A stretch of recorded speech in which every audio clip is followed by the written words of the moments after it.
Meeting to order. It is 8:37 a.m. on this glorious day. Good morning, everybody. Thank you very much for being here virtually and in person. Did everybody receive the September minutes that were emailed out quite late last night? Yes, no? Okay, so should we wait and vote on these next time, or yes? Okay. I have one edit for it. On the sewer improvement fee, when there's a denial, appeal is not automatic. Oh. Okay.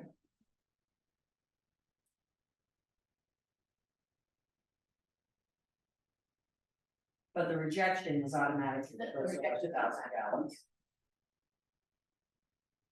So we could say the project will need to go to the Public Works Commission for review if they want to. If Oh, they there you go. wish to appeal, they need to go to the public.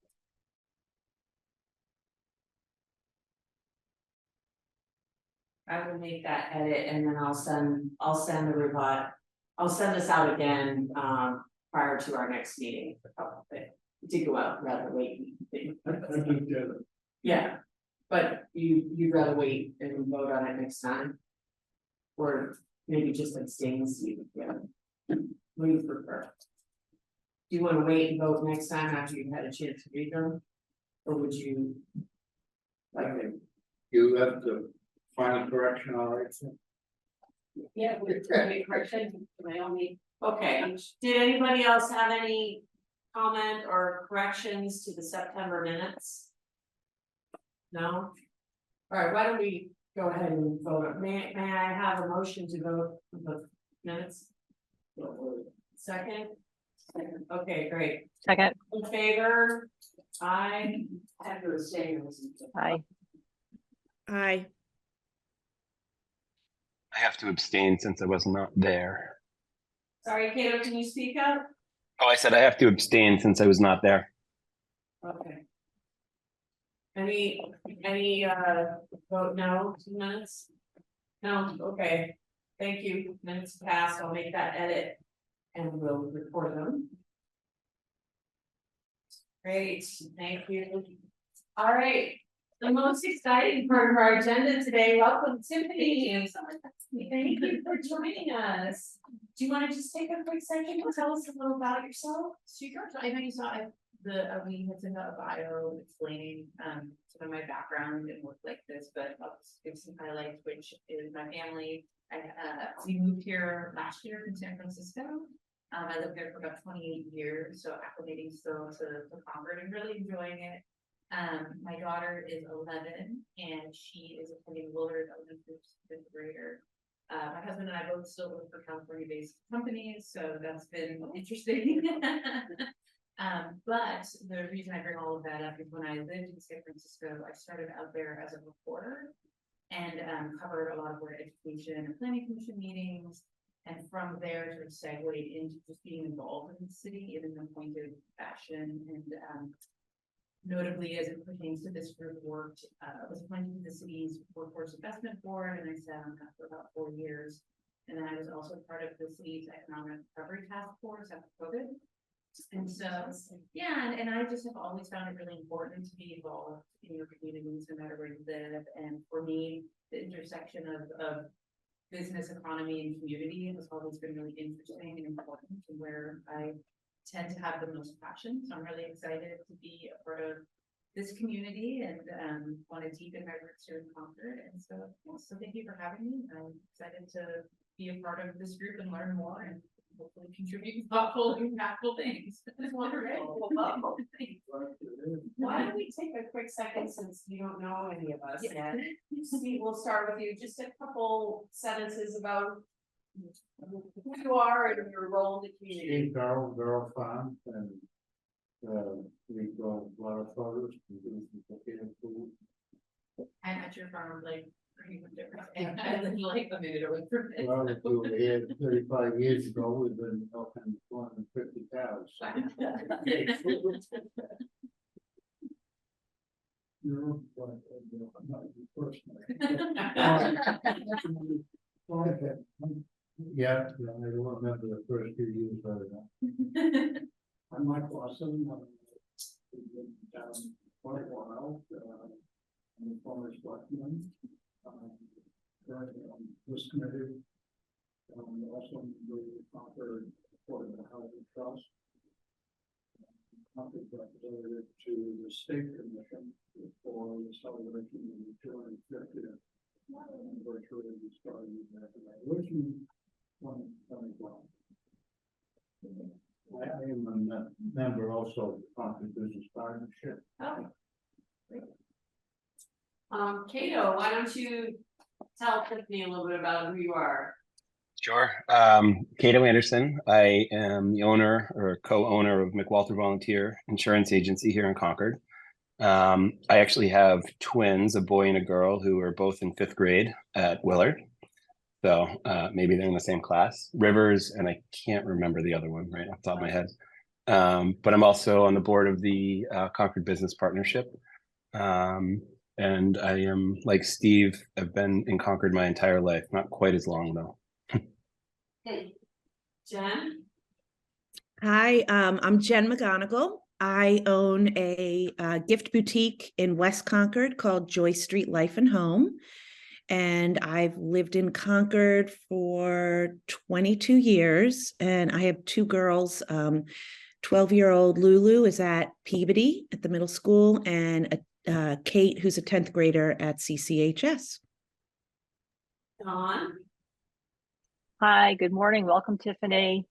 I'm Dawn Renner, relatively new to Concord. We've been here only 16 years, and we raised our 4 kids here. They range from 19 to 27, so we are new empty nesters. And I own the Concord Bookshop down on Main Street. Mimi? Hi, I'm Mimi Grady. I'm the economic vitality. I started the I'm Marie Foley, close to me. I have been in Concord, had business in Concord for 40 years, starting with Concord Hand Signs with my sister, and for the last 10 years have been down the stairs, 32 Main, with the toy shop, Concord, Albright Art, all that. Right now, I'm currently for the last 3 years and the foreseeable future, the president of the Chamber of Commerce.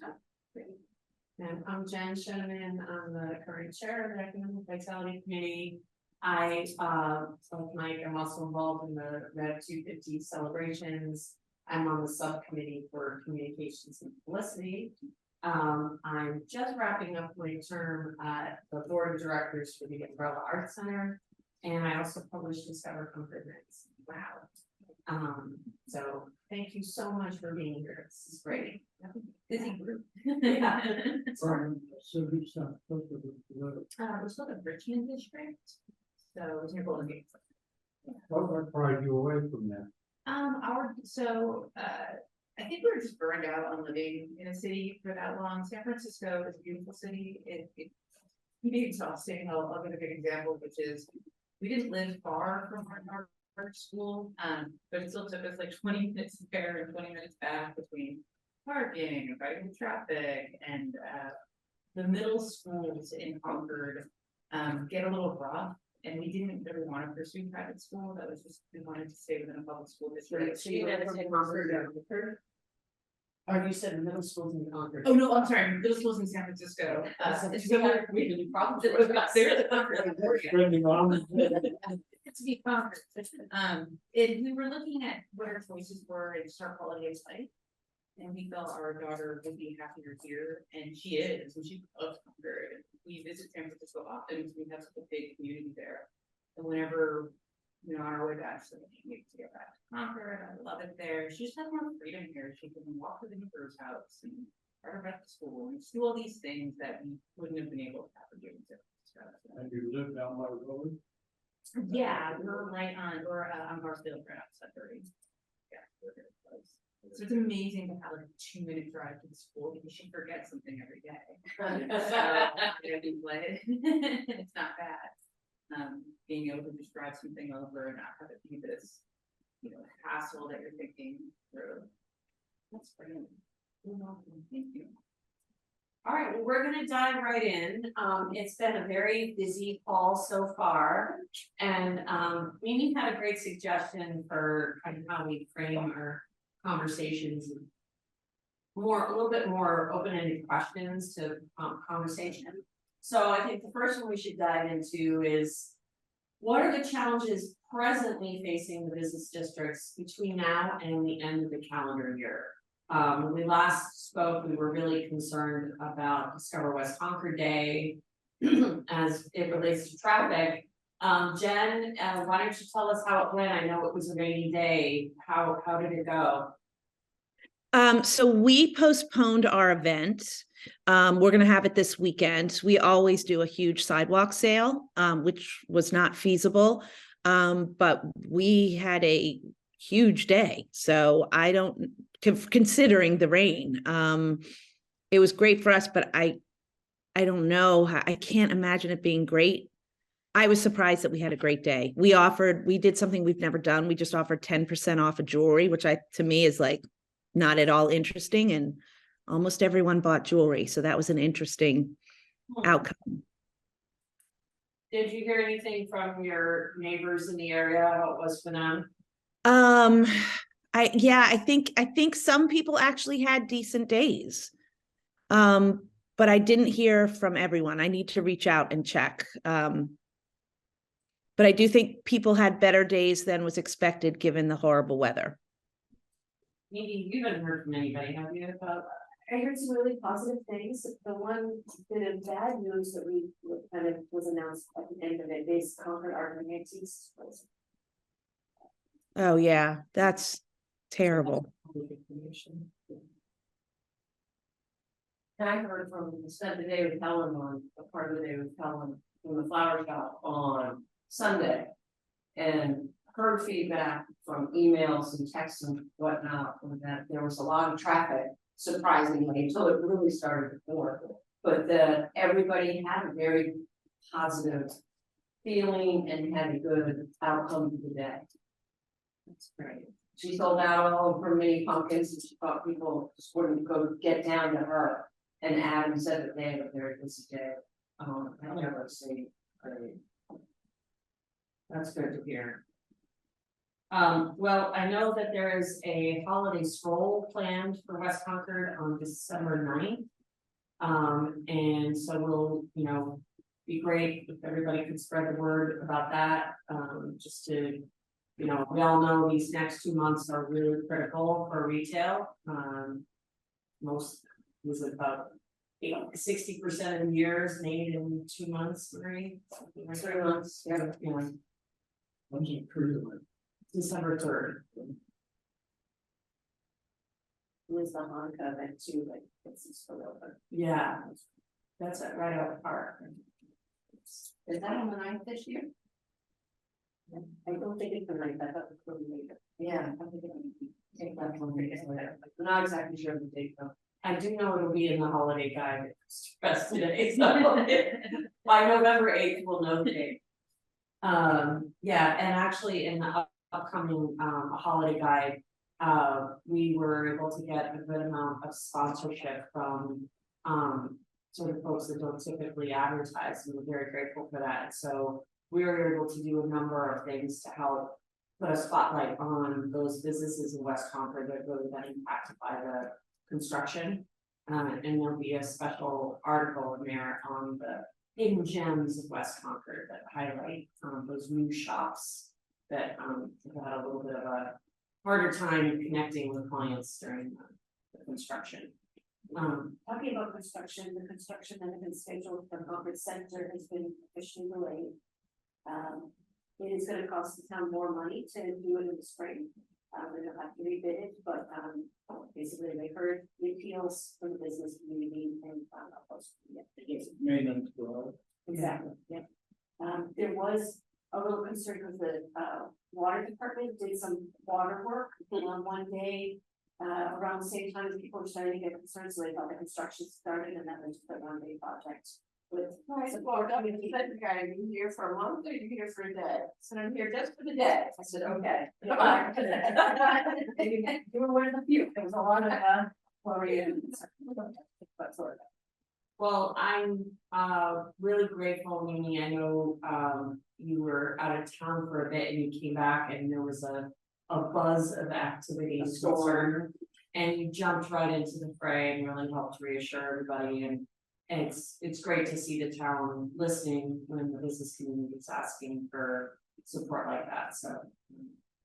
Whoever reads the minutes next time, thank you. Yeah, there is some concern because that work is scheduled to happen and we're now kind of moving into next year with this other work in anticipation for 2025, so which other work are you referring to? The town's looking at improving accessibility around Monument Square. So they're kind of concerned about how to speed these up one after another, but just hitting the holiday season. We've heard that. Yeah. It's like they don't know, so. That project to improve accessibility, can you tell us a little more about the timeline or anything about it? They don't even have the design. It's still in the concept phase, okay. And they're looking to have that done for Patriots Day this year or for 2025? I believe it's 2025. I haven't seen any designs. And I just want to warn you, I'm sure people will scoff when it comes in April, but it is still at the main road, but that's still a better time the chamber will back that it got moved. And it's a less invasive project than the Women's Conference. The main No, I one know, is yeah. to be 2 weeks with like an extended deadline on, which, you know, if anybody that's done the renovation project, who knows about the calendar, but then it's. Yeah. And when is the schedule? It hasn't been rescheduled, because it has to go out completely to rebid. Well, just to remind, probably, I'm sure Kurt knows, but this year's pictures for the activities are going to be not only listed all the way through, but kind of a dress rehearsal for 2025, so there's going to be a lot of cost involved with people and safety people. I think we all know that we should run Madison Conference Center for our patrons thing. Yeah. It'll be sometime after that. Oh, it's correct. It started in March. Maybe we'll have a nice early fall. Well, if they go to bid, sometimes it's more projects, it's gonna be restarting, so it's like the construction season, so we'll probably get rebid right after the first of the year, and I can't imagine maybe. Great, thank you very much for that update. Now, between now and the end of, oh, sorry, Dawn, go ahead. Thank you. Just as a procedural question, Mimi, I know you may not have been on board yet when they scheduled the original Main Street Walden improvement project, when they decided that originally it would be happening soon. Are you now looped in on that type of thing? You know, as part of procedure, are you consulted or copied on these road improvement projects so that you can give? I'm not as much in the loop as I would like, so that construction being imminent was news to me, like, like it's happening sometime, like in the next year. So I am trying to schedule a meeting with Aaron, who oversees highway, streets and highways, and kind of have a regular connection. I don't really have any special powers, to be able to tell DPW or the planning department, but I'm trying to advocate and communicate as much as possible. Sure, and the first step is that you need to know what's happening or what is on the planning board. Great. Apologies, I have a 9 o'clock call, so thank you for what I could get this morning. Tiffany, a pleasure to meet you. Thanks, Dawn. Yeah, even just knowing what's happening and communicating that in advance to the businesses is hugely helpful. So we're on the right track. Yeah. Oh, did we just lose everyone? No, okay, good. Okay, so we talked about there's the tree lighting and the parade on December 3rd, the holiday stroll in West Concord on the 9th. The menorah lighting is also in December. I want to say it's like the 13 or 14, but you can find that out quickly. There's the turkey trot in the morning of Thanksgiving, and then there's Deborah's early bird pajama party that happens the Saturday before Thanksgiving. Are there any other big items that we're aware of we should be thinking about between now and the end of the year? I don't know if it's happened, but what about the full cheese? No, That's no, not not happening it. this year, no. That's over. Period. Mhm. Or the foreseeable, at least for this year. Yeah, I don't think Peter's pursuing it. No. Okay, great. Thanks very much. Mike, any planning board projects that are coming up soon that would impact economic vitality? The MBTA overlay district is still very hot. And, so that's coming along. They probably will probably have some tentative write-up of what it's gonna look like by the end of the calendar year. They had a presentation last night. Last night. So one thing that just came up on Monday night, I'm not sure if you heard that there's about a 40B project. So that I think it's gonna go for a little bit further. Yeah, but housing trust net. That's really.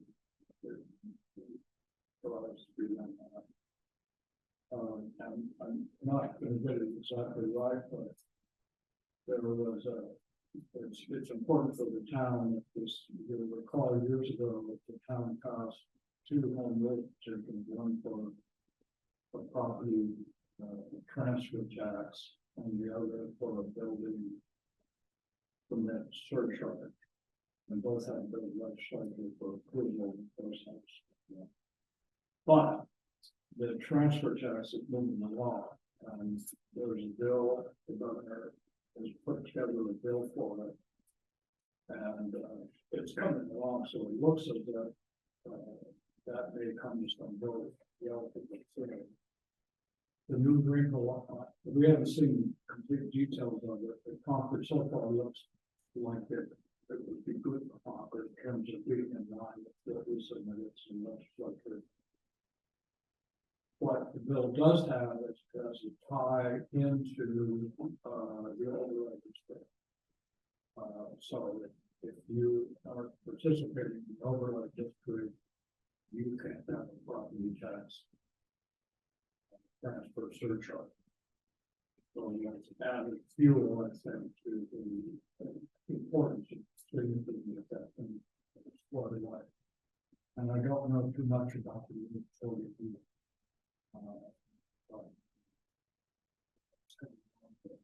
One up and running is over on Great Lab.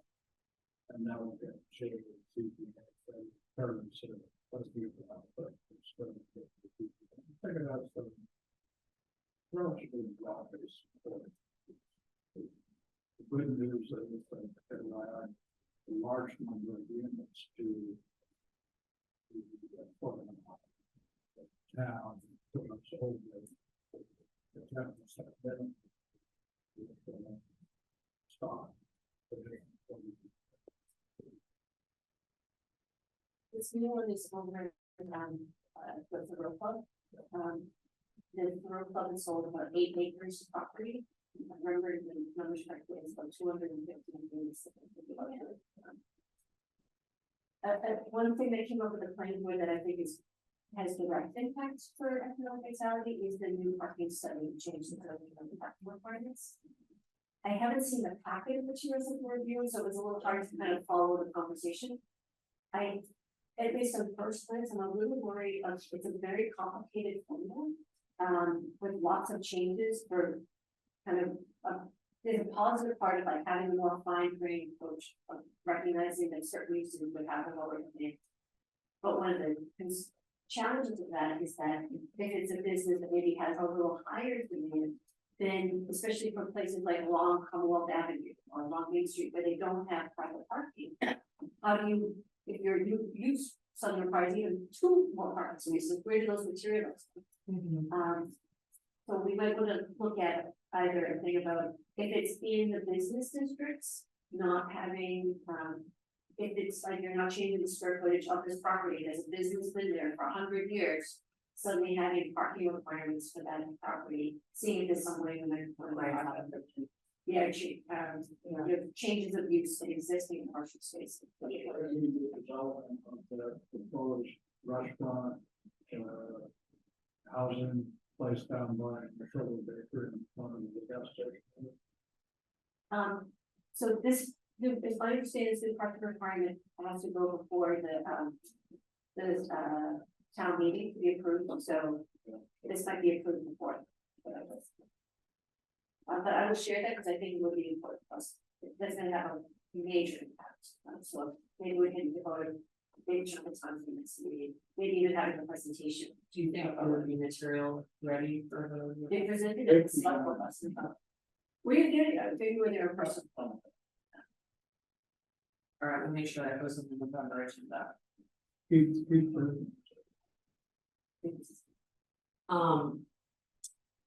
That's, I have a question.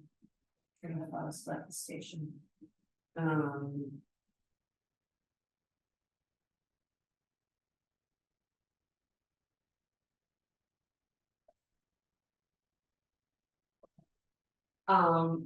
Any other hot topics? No, okay, great, thank you. Okay, I'm disappointed to see that Mark is not here. He was really keen to discuss the residential property tax exemption and the impact that could potentially have on rents for the commercial sector, as property taxes on those buildings will go up sharply, over if that goes through in November 30th, I think. I think we should ask something. Well, I'd like to comment a little on that. Sure. For What's the scores? We can close it. We gotta close it. Oh, that's good. Sure, then.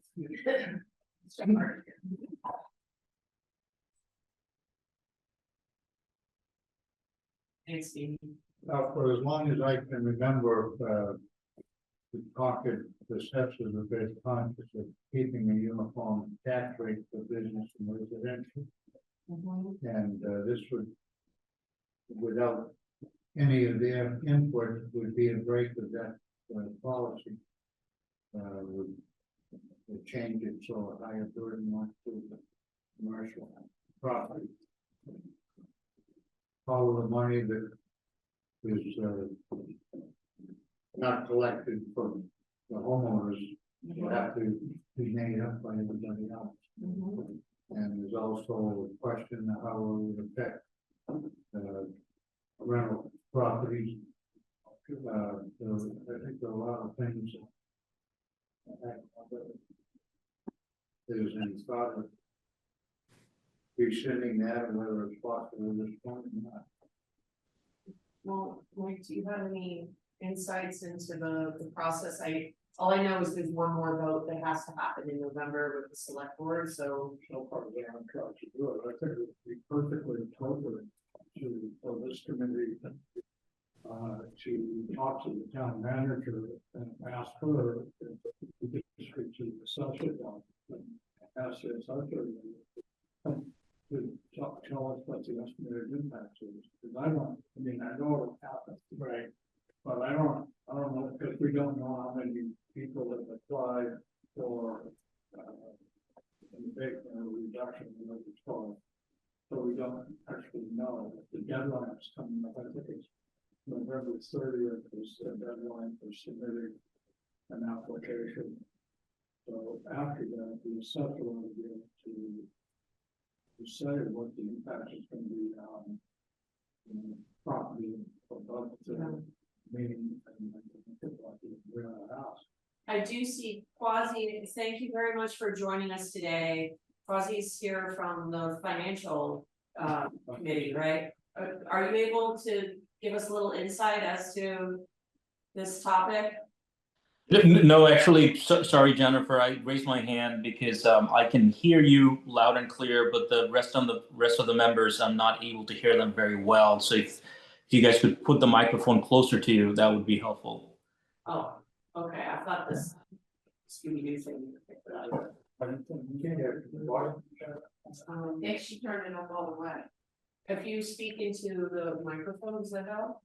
The one in front of you? No. Connected. These lines are- Oh, it's, yeah.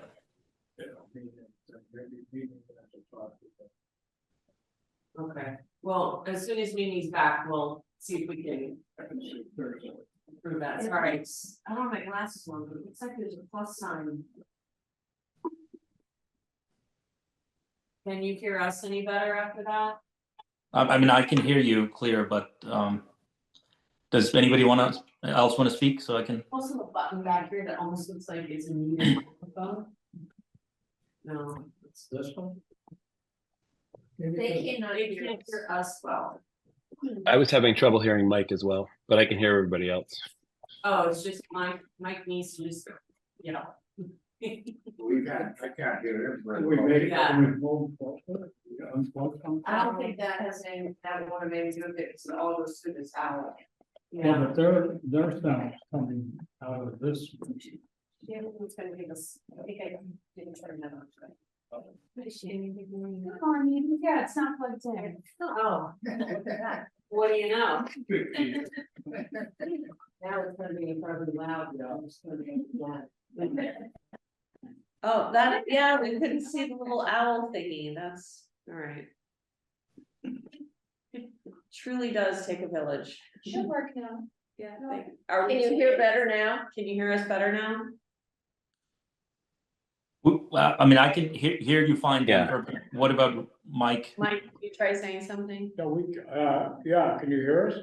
That's much better. Awesome. We can hear that. Okay, thank you, thank you. Woo! Okay, so, yeah, so Quasi, the question was, you know, regarding the residential tax exemption, we're very concerned about the impact that the flow through impact that may have on commercial buildings and therefore also rentals for shops, restaurants, et cetera. It will also have an impact potentially on residential rentals. Do you, Quasi, has any of this been discussed with the financial committee? Do you know? Yeah, no, we briefly discussed that, and I think 25% of the residents in Concord is, I think, renters, and you know, it will have an impact. We haven't figured out, you know, what the impact would be. You know, we're really right now focusing on the budget. And you know, this is something I can you know, bring it up. I think we have a meeting tomorrow night. That would be great, because we're pretty concerned. Mark Martinez, at the last meeting, was particularly concerned at the process through which this change was made, which was done in mid-August when most residents are away. There was no public hearing, and the public wasn't informed of this when we had the vote about increasing the budget for the middle school, which everyone understood would raise their taxes. And then this just happened in a sort of procedural vote with the select board. So there's some concern, and we'd like to try to understand the financial impact, both for the town and also on residents and the commercial districts. So anything you could do to help clarify that would be greatly appreciated. Cato, I see you have your hand up. Nope, I was just leaning. Okay. I think that, but I will just say, I think one of Mark's, you know, comments that is a little bit about the procedure of how this happened as well. There was, you know, the feeling was that there was no discussion on this. It sort of happened under the veil of, you know, darkness in the summer, in response to the middle school. So I think a little bit of it too is sort of procedurally how this came about.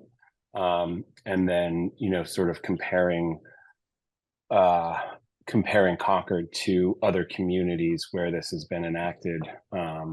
So you know, I don't take words out of Mark's mouth, but I think those are a couple of his main concerns. You know, when you look at a city like Cambridge or Boston or Martha's Vineyard or Nantucket, where this has been enacted, it's a little bit different than talking about Concord. So those are just a couple points. Yeah. So, okay, so if Quasi's gonna bring it up, with I'm not gonna know. Likewise is gonna do it, but the finance committee is gonna be up to their eyeballs budget. right, And this committee has a responsibility here in this area. I would suggest that we, I was just gonna ask for a volunteer, actually, who would maybe, I'll clear it with Steve will volunteer, okay, great. So, we'll just, run it through Carrie as a courtesy, but if you would. connect- no, it's Kurt, you have to Yeah. ask her, we Right. can't go bother the town employees. Right, So, so Steve, let's coordinate on that, and, that'd be great if you could help, just get some more information for our. Now, our next meeting is in November, but I believe it is before that select board meeting, so, okay. Great, thank you very much. see, you might check with Mary Hartman on the Yeah. select board, because I think she was interested in this as well. Okay. So, Okay. All right. Mm,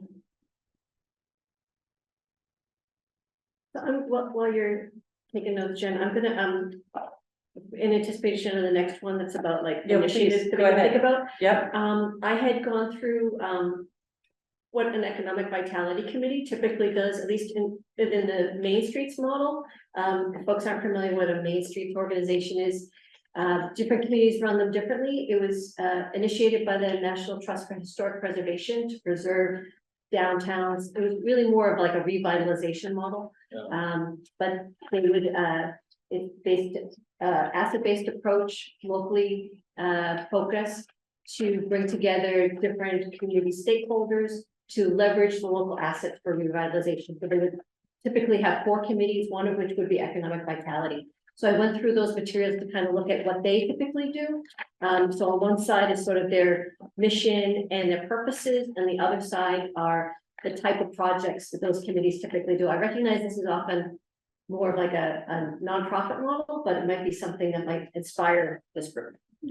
So sorry for the folks at home that I didn't email it out, but I'll send it to you guys after the meeting. great, thank you. So how would you like to, do you want to talk through this for a few minutes, or? Well, I think maybe we want to stick on the categories that you've got, like So this discussed. is just a good reference for, okay, Yeah, great. especially like later on of like, what are some of the specific projects? Okay, great. So, I think we've done a lot of conversations about sort of in general, the work that this committee should be doing. We've made some good progress, but I'd like to try to focus it down a little bit in the coming year. What 1 or 2 initiatives should we plan to support? If we were to choose, say, a category of business that we really want to focus on. We've talked about restaurants and hospitality and the sort of gap that's there. We've talked about the idea of developing Concord's reputation as a good place for green companies to come and develop. We've talked about, what we can be doing to attract and support businesses that want to come to Concord.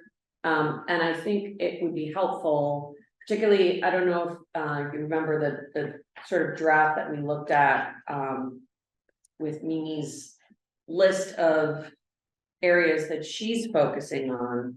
And some of the ones that jumped out of that were, developing an age-friendly community. And I believe Mimi's already even secured some grants to be working towards improvements within the town to make it easier to get around and interact with businesses.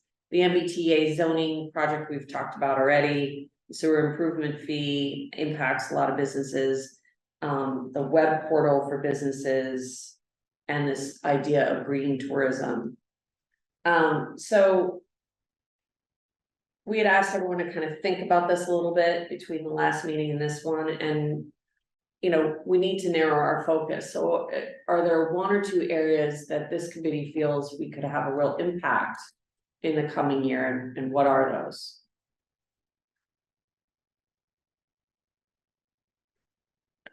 Well, maybe go back to your first question, which is which business do we feel like we'd like to, what type of business do we want to focus on? Would it be retail, restaurants, green businesses, hospitality? That might help kind of focus the conversation. Well, it separates retail, I put retail and restaurants in one category. If you go to green, it's a different, it's a good idea. But, you know, that's not, you know, a storefront near Marie or something like that. That's out on Virginia Road or over on Baker Ave or sometime down the road at 229 Main Street. Yeah, it's a different It's kind a of. different world. So I'd like to see us focus on the retail space that we have and include restaurants. And I know I've talked to Jennifer about this before, but a positive effort recruiting businesses. We have a formula business set of rules here in West Concord, which I'm not going to talk about, but there are businesses that are not yet, you know, formula businesses that are on their way, like Karma.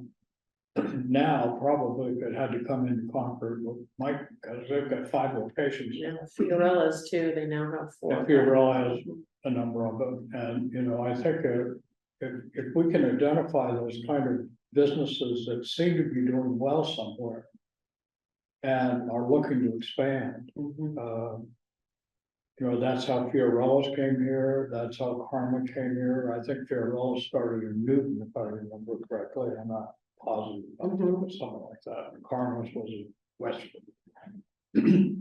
And so, I think the restaurant that's coming into Serafina's spot is also, they have more than one location. yeah, but I mean, I think that's important because what's really hard is for businesses is, you know, single businesses, they've got a lot of overhead that they have to manage.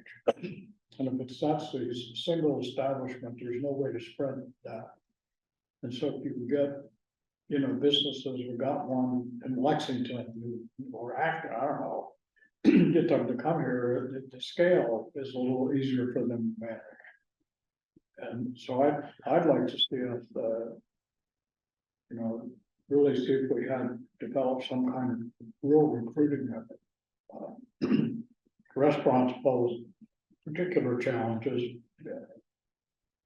Well, and I think also the sewer improvement fee is gonna have to factor into a conversation around how do we attract new restaurants? And I realize that it is a complex topic and there's no simple solution.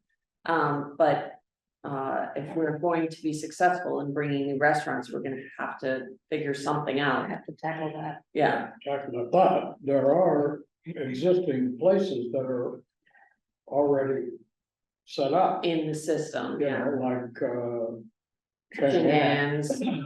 Yeah, unfortunately, it looks like the paparazzi property might not necessarily have a restaurant in there. We don't really know anything about what's happening there yet, do we? There's a business on its way for the, how do you pronounce it, Rapscallion? Rapscallion. A Mexican restaurant that's opening to move in there. But it sort of fits the mold that you're talking about. They already have an existing location and are looking to expand.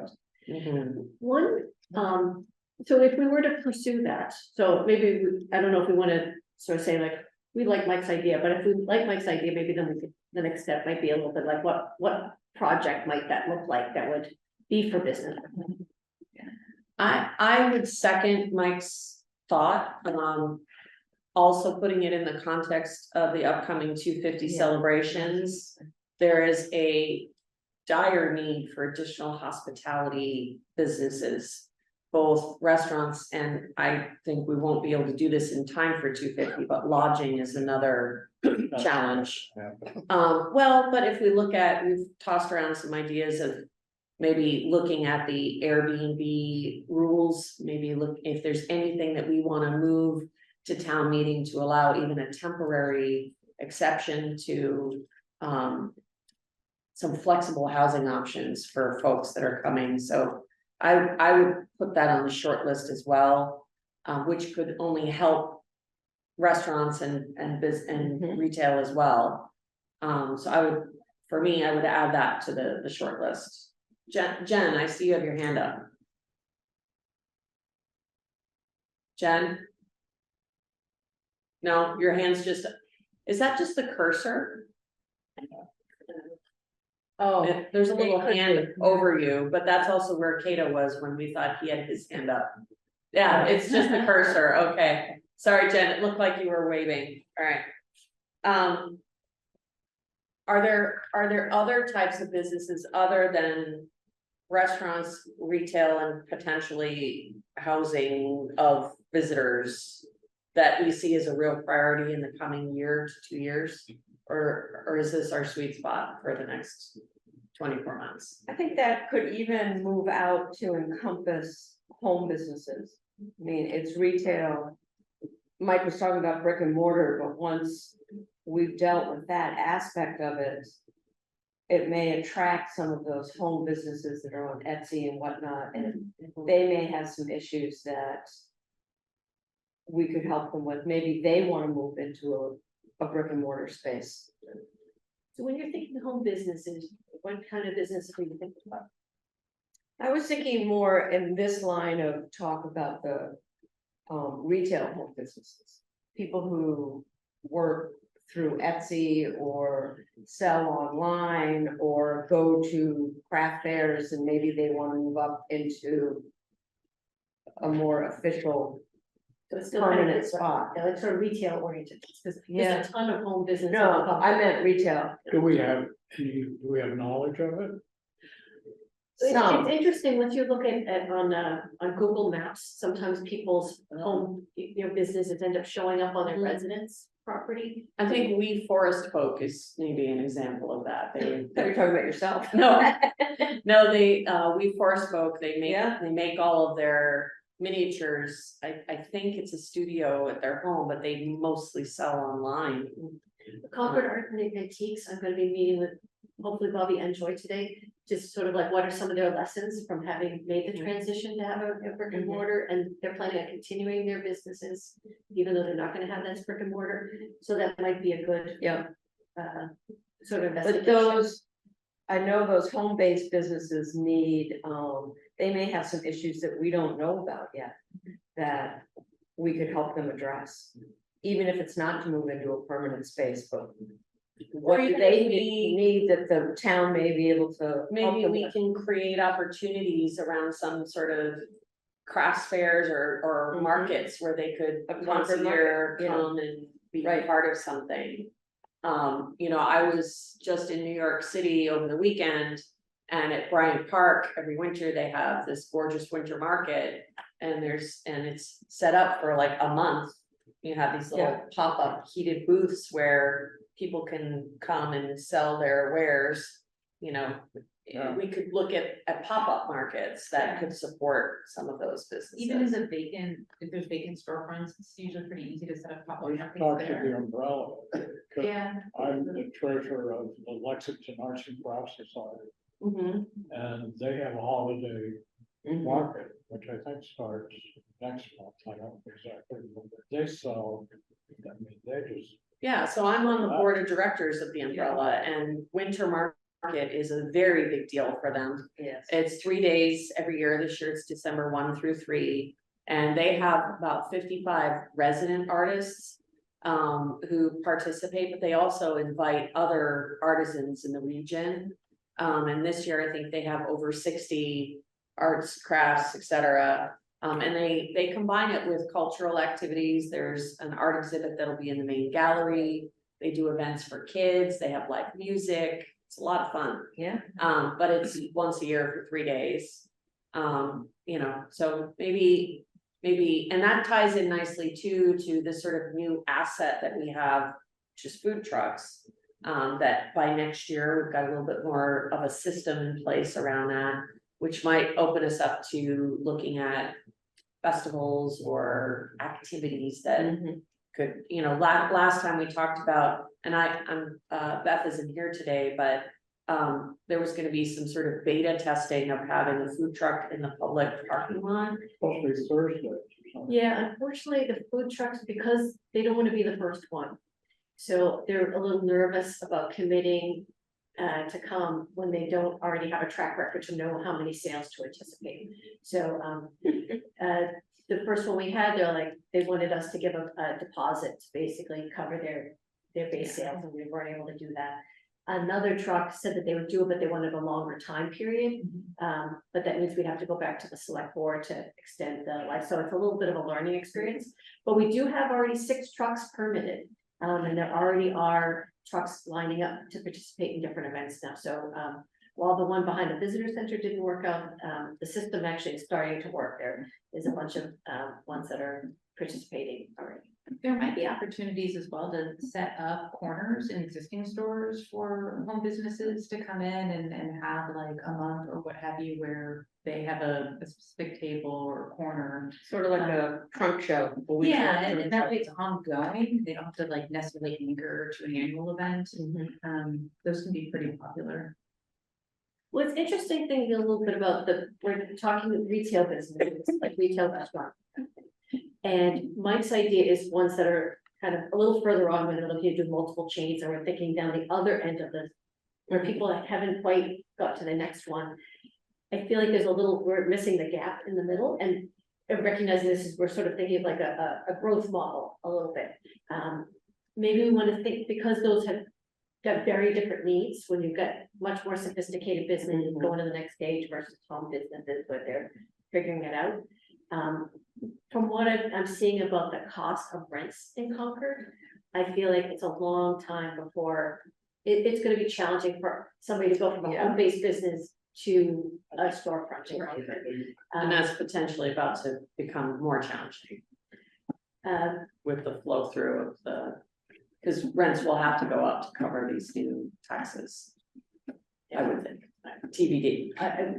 TBD. I won't make it too Yeah. complicated, but in terms of if we're thinking about what our priorities are. Maybe we want to focus on the established one, especially recognizing we're building our own muscles too.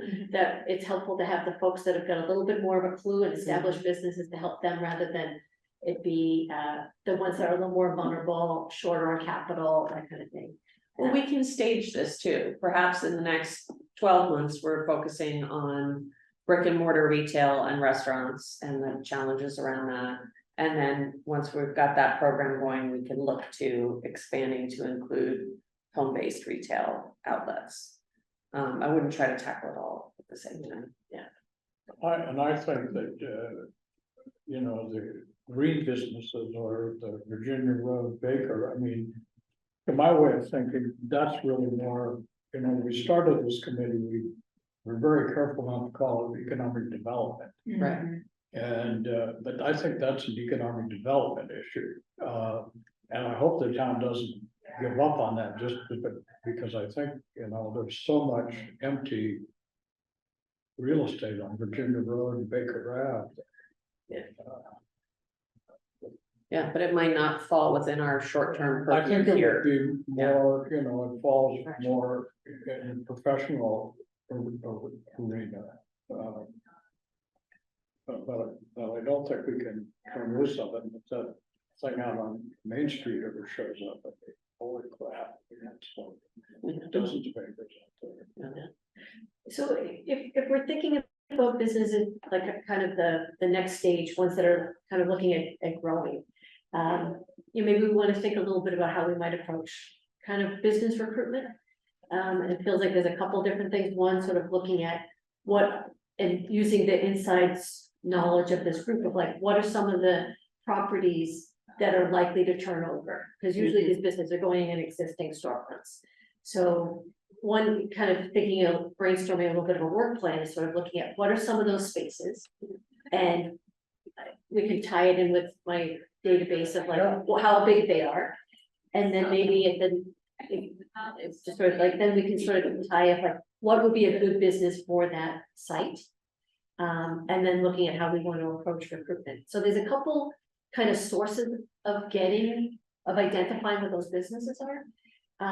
A really good one is the one that's actually connected through, I believe it's still through VU, the Streetwise MBA program. So it's for businesses that have already got a successful location and that are being prepped basically they do a year-long training program, so they learn about marketing and finance and things, all about working on their own business. And they're actively getting funds to get to their next location. So we could maybe build some relationships, so that's how Union Square Donuts exploded, Pistachi, there's a lot of ones that are kind of fitting the types of businesses we're looking for. So we might be able to even network with their professors and say like, what are some of the things that those people need, and we can sort of think And about. that's through how we BU. would lay it out. Is it still true? Through BU? I think so, why don't I follow up on that? That's great. I might know something. That's a great idea, yeah. One of the things that I was just thinking about, more general, I guess, but I think both the Concord and West Concord centers have serious parking problems in spite of what the consultants might say. And I think that's a thing discouraging some merchants from coming to those areas. Is it something that this committee can? Well, yeah, I would put that in the list of, if we're gonna be focusing on retail and restaurants, it's probably an item we need to make sure we talk about. But maybe that comes first. Well, right now there's that mobility study that just kicked off, so that hopefully is gonna be looking at, you know, some other parking alternatives, transportation alternatives, as well as this zoning proposal. So, we've got partners that we can work with on addressing that. I feel like I've yet to be in any neighborhood that businesses didn't say parking were a problem. So I feel like if we wait to solve that, we'll never get a business in Concord. Amy, do you know if the select board has an intention of continuing free parking beyond the first of the year? They were going to give it a year to revisit. I haven't heard, and I haven't had my ear totally on the ground on this, but I haven't heard many complaints. There were a lot of worries that folks had that it was gonna be employees that were gonna stay parking at meters 24/7. I haven't heard that complaint. We can't find any employees. Yeah, so they were going to revisit it next spring, as part of the budget, really. Mimi has brought up when we were talking about this initiative, the sort of supply side of the equation. Here's what's available in Concord. There's these storefronts with this square foot, whatever it is. But the other side of that is really a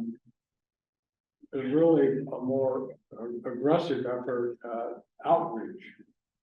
To be in the area towns in some kind of catchment area and find out who's doing what. And I think it goes beyond, I mean, in some sense, it's Mimi's colleagues in other cities and towns around here, but it's really more an effort of going out and finding out what's going on, and who's hot in these towns, and we're really doing well. And what size space do they? So Tiffany, not to throw you right in the deep end here, but it sounds like your background, I hear you like nodding and kind of you, yeah, that makes sense. Yeah. Would you be interested in working with Mike on sort of dividing and conquering some of this and investigating or gathering of information? Yeah. Maybe you two could sort of be a little study group on this or work group on this. Don't call it anything. Just did it. I have to pay attention to open meeting. Oh, okay, we'll just gather up some information and help us keep focused on this track. That would be really great. Okay. And you're still working on your data environment, right? Yes, it'll be I don't know if I'll ever be done, so it's just whatever. No, but it becomes really important. We need to know not only what is available, but as you said earlier, what's the turnover, what do we expect? Yeah, I haven't dug into like actually going around and asking people how long their leases are. I'm kind of surprised to learn that some of the people have got very short leases. So for example, you know, Art and Antiques was only there for a year. A lot of the new businesses in West Concord, their leases are one to 2 years there. Yeah. And they're, from the conversations I've had anecdotally, they, I think the holiday season will be very pivotal in their decisions as to whether or not they stay. Well, we might also talk to, you know, the landlord, Sharon Spalding. And Mhm. Jim, Giovanni and John Boynton, the guys who we know own a lot of property and Mhm, yeah. not try to survey every storefront.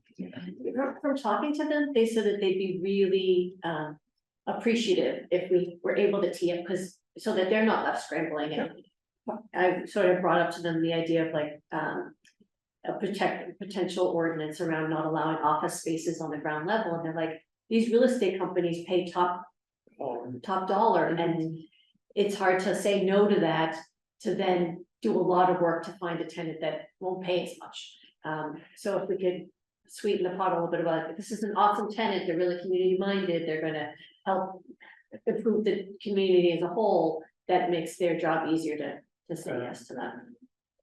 And, you know, like many of our businesses here, I mean, Jim Giovanni and Sharon and Boynton, they own a lot of real estate, but they're not real estate barons. Yeah, They they're don't know- local people, they're here in the This is community. their gig, Yeah. right? So they don't have, you know, if you own 5 times what they own, you probably have a professional marketing person on your staff going around keeping them drums, but these guys probably don't. Yeah. So we should try to talk to them. Yeah. And Sharon's really good, do you know? Yeah, her? she's great, yeah, she's wonderful. Jim moved, so he's downtown, isn't he? I think you're right, there's kind of two sets of relationships we want to build, there's one with the property owners to find out what's coming up on board, how can we start, even if we get like a year lead time, and then the relationship with the other business owners. So some of it's like the ones that people are maybe already shopping at, and they're like, I love the store that's 2 towns over, if they had another one closer. Because it's all about people really, ultimately, so. The kitchen store in Acton, I don't know what. I know, we gotta get. We had a kitchen store and it went Yeah. under, I heard, yeah. yeah, it was a great little shop too. Well, this is great, I'm starting to see a plan of action coming together, that's wonderful. And then sort of related to that, just trying to keep us on schedule here, which shockingly we are.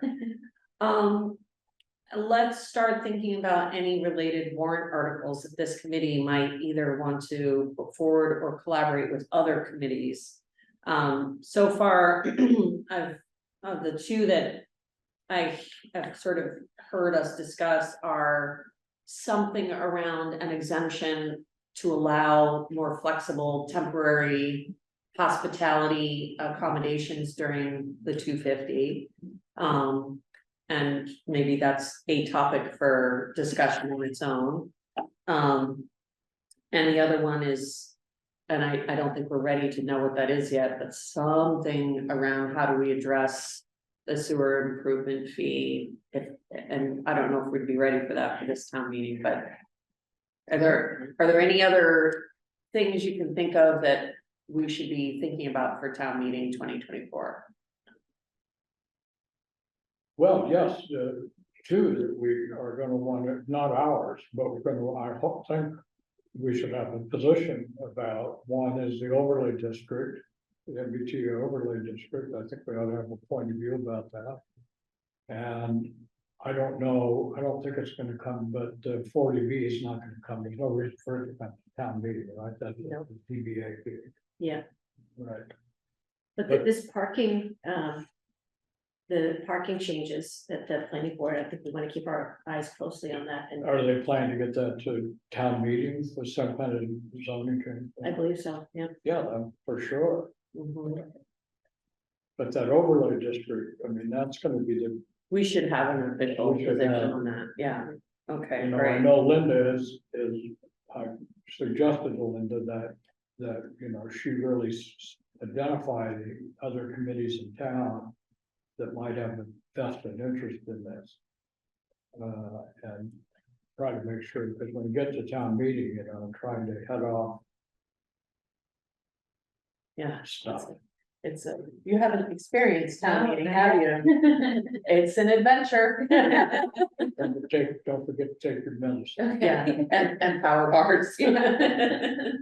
Ooh, maybe we could have a food truck this year. I'm hoping. Oh, that would be so good, because At all least the the restaurants coffee. are closed by the time we're done. I wondered, just going back to our hospitality thing, I know it's still like incredibly amorphous. I haven't been part of preparing things for a warrant. I don't know how long that really takes. Everybody's scaring me of like, you need to have it done by the first week of December. So I don't have a sense of if it was to sort of make it easier for Airbnbs, if it was for glamping or some other. Yeah, I think we probably wanna at least tackle that topic in our November meeting. Is there in the 250th structure, is there a housing or accommodation subcommittee? No, No. there's a hospitality committee, but that's more inviting keynote speakers and things like that. There's, as far as I'm aware, there's no subcommittee focused on that. Yeah, so there has been like an inter-town one, so Beth has been part of one, where Yeah. they've been meeting with all the individual hotels, letting them know some of the big But initiatives, that's so that they're, more using existing stock. yeah, and it's all outside of Concord. There are 7,000 hotel rooms within the sort of commutable distance to our area, and that's not enough. Yeah, and unfortunately, the state has been, because of the homeless crisis, some of the hotels have been starting to be taken offline. So for example, the convention oriented one at UMass Lowell, the state is looking at using that for temporary housing for homeless folks. So there's been some pushback on that because of how. Is much the one in Bedford also get converted? I haven't been following it all that closely, but that one in particular, we were concerned about. Well, we ought to get to Gary Place and tell him our concern and our interest in there is some kind of temporary housing relaxation of rules Okay, and get it on his. which, yeah, can we work together on that, to just communicate that? I don't think it's anything more than a phone call to Gary or Rob and just say, look, this is something that's a real concern here. Have you thought about it? Yeah. Maybe they already thought about it. Maybe not, you know, there's so many details for planning for the 250, and You know what you're just doing, I can just call Gary. that'd be great, thanks, Mike. On the hotel rooms, I heard the other day the state has leased over 7,000 across Massachusetts. The state has, For temporary housing, Temporary like housing. the Best Western. oh, you mean for the homeless shelters? Yeah. Yeah. Yeah, that's true. I have actually looked into possibly a completely harebrained idea, but I have a very good friend who's an architect at Tufts, and during COVID, she built temporary housing for students who got COVID. And it's actually a modular hotel that could be installed, built, accommodate several hundred units. And then after say 2025 is over, it can be all taken away. So- Pavement. Well, but you'd have to, so for example, like over at Baker Avenue, where they already have an existing sewer line, you can tap into that. And then when it's all done, they literally dismantle it, pave over the spot, and you'd never know it was there. Yeah. It's expensive, but you would charge accordingly. Anyway, I don't know that this committee needs to tackle that, but Well, Middlesex built a building just for COVID. A wood frame building in the back of the campus over by, where the hockey rink. Yeah. So the kids came down with COVID, they didn't have to send them home, right. and it's still there. Yeah, so, you know, I think maybe we'll put that on the agenda for November and we'll spend a good 15-20 minutes drilling into that. But meanwhile, let's make that Yeah, I'll phone call call. Gary. Okay, great. Okay, guys, I'd like to open it up for public comment. Oh, Jen, you really do have your hand up this time. Yeah. Quick question. Do we need town approval to ever have like a holiday fair? Like you said, that the one in New York is phenomenal. I've been to it. Cause I You just, mean like town meeting approval? I yeah, do think we it's need, just like a we permit need it with issue. the trucks, like with the food trucks. Do we need something like that to do a winter market? I think that's just applying for the permits and coordinating it, right? That's not a town meeting item. Okay. Yeah, yeah, I'd love to see that happen. That would be Oh my super God, me fun. too. You have to have the town approval, but Yeah, but through the permitting process, yeah. I have seen that there's some of those, I saw one at one of the churches is doing a holiday. Yeah, So that might be as a starting off point, instead of trying to do our own, maybe partnering and like, we could ask them, like, we have 3 tables to showcase local the businesses. other charter church is something like. yeah, they had one last weekend or 2 weekends ago, yeah. I would Yeah, just there like are to some have a things. huge one in West Concord, obviously Concord Center too, but I feel like West Concord just needs more variety. Like, And imagine that parking lot by the sort of medical offices on Beryl Street. If we had actual like pop-up holiday fair for, yes, maybe more than a weekend, maybe like a couple of weeks in the winter time. I don't know. There's also an opportunity that for a paint store on Commonwealth Ave is still Uh-huh. sitting empty. Yeah, So whether we wanted to like host pop-ups, like that's something that other communities do is like, instead of having, if there's an empty storefront.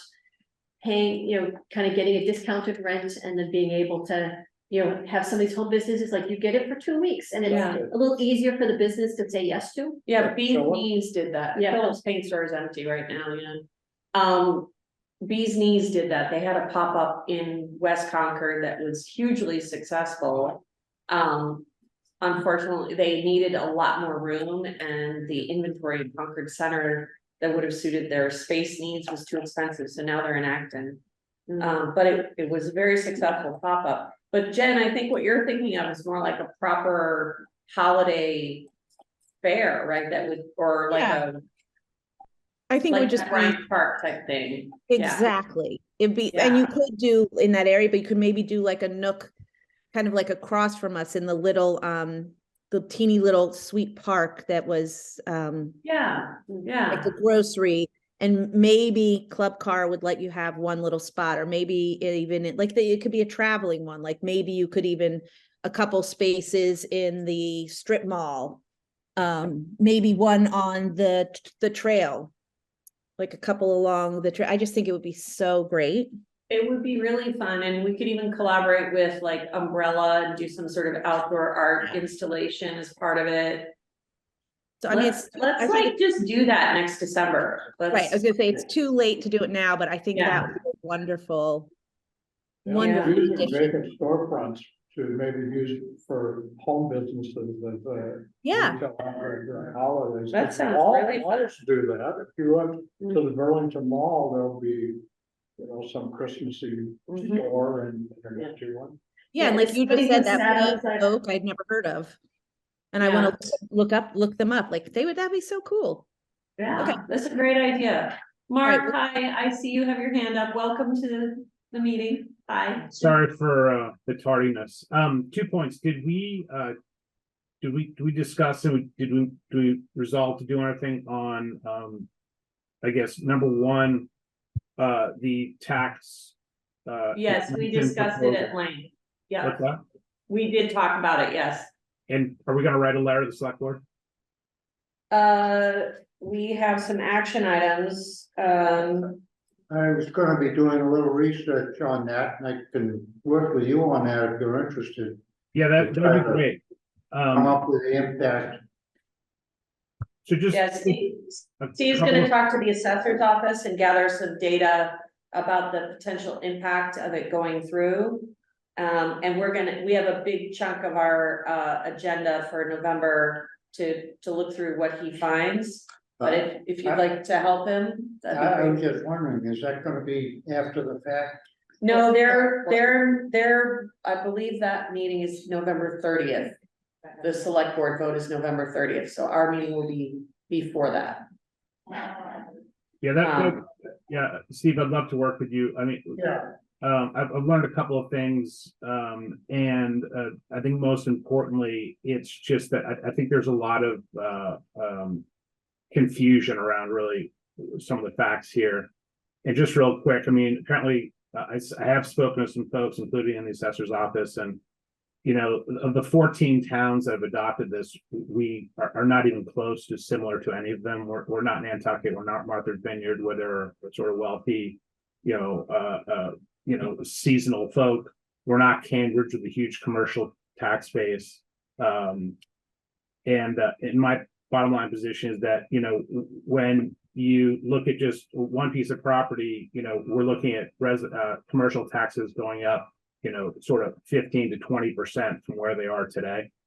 So it's going to be a big impact, and it doesn't seem like there's been really any analysis. And just overall, I'd love to see the select board sort of hit the pause button a little bit, have some public discussion, have some public input, including from committees such as this and the public, to better understand it. Because unfortunately, I've looked at a couple of the select board hearings, and it's the data, even some of the data that was considered was apparently not, determinative, and it really was a policy decision that I think is going to have a big impact that people just don't know about. You're starting to see letters to the editor now in the bridge. And I think there'll be more of them, but I think that for most people, they understand this is a fait accompli, it's done.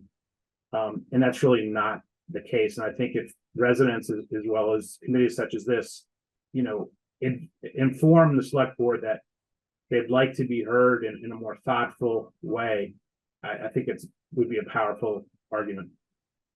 Yeah, thanks, Mark. And we totally agree with you. We had a good conversation about this, and I really appreciate your willingness to work with Steve to help put some facts around this and discuss it in November. So thank you. That'd be great. And then second question is on the economic vitality strategies we saw last week. Did we have any discussion or prioritization of what? So Mark, I'm sorry, but you did miss the first hour of the meeting, and we did go through these topics already. So I just want to keep us on schedule. My question is, are we going to resolve to send a letter or do anything actionable on that point? Yes, we have several takeaways. I'll share the minutes with you when we've had a chance to write them up. Sorry, just going to keep us on schedule. Jen, I see that you've joined us. Did you have any comments or questions? Jen Clark? Good morning. No, just listening in today. Okay, great. Quasi, did you have any other questions for the group? No questions. This was very, very useful, actually. Thank you for sharing. And for the finance committee, it's we're looking at the draft budget. There's, we need a lot of help. And that's one of the reasons why, they're like, let's go, we need to find out what the, vitality committee is doing to increase revenue. And I think you guys came up with some great ideas. So I'll share that with them as well. Thank you very much. So there's one last item that I just want people to give some thought to on the agenda for our November meeting. We're going to need to elect a new chair for this committee. So we will be discussing that in November. Think about it. Think about who might like to volunteer for that position. And that would be on the agenda for November. Mark, did you have a last question before we adjourn? I'm not volunteering. That's not what I'm raising my hand for. My question is more of something we can talk about later, but when I look at some of the issues we discuss in the exemption is a perfect example. Jen, do you know if there's a process where we could get a intern or a Concord Carlisle student to literally help us with some of the data analytics, gathering, presentation? If we could do it as a committee, that would be great. If individually we need to do it through any of our individual businesses, that would be great. But I think to have the analytical power, and it would be great for us, the committee, to be super for any student at the high school to be able to have this sort of real world analytics presentation experience. I think it's a no-brainer. I just don't know how to move forward on it. It's a great question. Mimi, is there a role for interns within the staff structure of the town? I haven't seen any interns. There's definitely been some Uber volunteers who come to work with things, but they haven't been high school students. I imagine if there's a particular almost job description, I suspect that folks. Would that be useful to you if we could create a place where you could have someone to help you with all this data mining that you're doing? Or In my is it too experience- soon to say? In my experience, that people don't find that very fun and they fall off pretty quickly. So even right now, one of the projects I'm doing is just taking the information I have from my database and putting it onto the onto the Visit Concord website, and we had somebody working on that and it hasn't gotten done, so it's back on my plate, so. Folks often don't Just to- say yes to just- that type of project. Yeah, just to finish my thought, this is not merely, the real interesting analysis for me is how does it help Concord? What are the impacts to businesses? Are other communities doing it? For example, if we impose that, are we sending other businesses who would otherwise come to Concord to Maynard, to Lexington, what have you? So it's a really interesting sort of, exercise to think about. Are we doing the right things? Are we looking at the right data? And it's just not data analytics. It's tons of policy in there as well. So I think it would be a fabulous internship. I can also look around in my community. I work at a data analytics company and we have various users in the area that might be willing to volunteer to do some of that analytical work with our product. So we can Great. figure out what the right mix is, so it's not conflict of interest, but yeah. Great. That's our whole bag. Well, I know you, Mark, you didn't get to meet Tiffany yet, but Tiffany's diving in head first. And maybe you two could connect on this topic Yeah, and happy to. and brainstorm together. That'd be great. Jen, one more question. I know I said I was done, but do we have any other openings on the committee, or are we full? We do have openings, yes, we do. If you have anyone in mind, please encourage them to submit a green card. So my follow-up is, I know that we, certain folks had to fit under certain categories. Are we still restricted to so many people from so many categories? Or has our The charter- opening right now is more of a general one. Okay, Yeah, great. Okay, we're coming right up on 10 o'clock. Do I have a motion to adjourn? Second, all in favor? Anybody opposed to adjourning? Okay, thanks, everybody. We'll see you in November. Next meeting is November 15th at 4:30 PM. Thanks.